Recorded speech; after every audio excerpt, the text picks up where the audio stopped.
Days after withdrawing its call for the Big Border March amidst the imposition of restrictions by the administration in Ladakh, the Leh apex body has said that a small group of their representatives would undertake a foot march in the upcoming days to the Chinese border to show the reality of farmers losing their pasture land to the Indian industrialists in the absence of constitutional safeguards. Posters carrying an appeal to the people of the Jammu region have emerged at various places in the territory, urging them to wake up and foil the BJP RSS evil agenda of snatching their rights. According to Kashmir Media Service, the posters pasted by the Jammu Dogra Liberation Front have appeared at different places in the Jammu region. APHC has emphasized that Jammu and Kashmir is not India's internal issue but an internationally recognized disputed region, and the UN resolutions on the matter are testimony to it. According to Kashmir Media Service, APHC spokesman Advocate Abdul Rashid Minhas in a statement in Srinagar said that India's hegemonic mindset was stopping it from accepting the internationally recognized disputed nature of Jammu and Kashmir.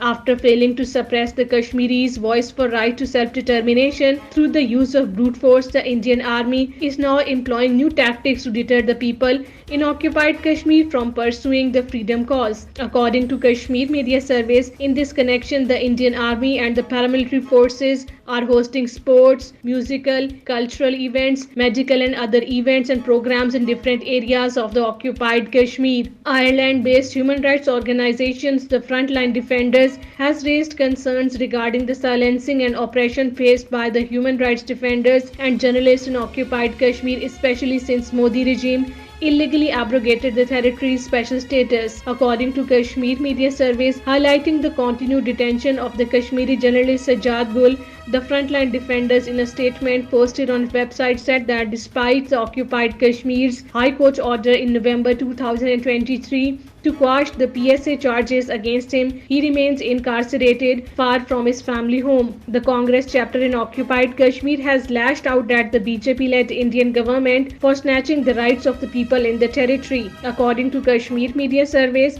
occupied Kashmir Congress Working President Raman Bhalla, addressing at the various public meetings in Rajouri, said that the BJP regime has betrayed the people by snatching their rights and their statehood.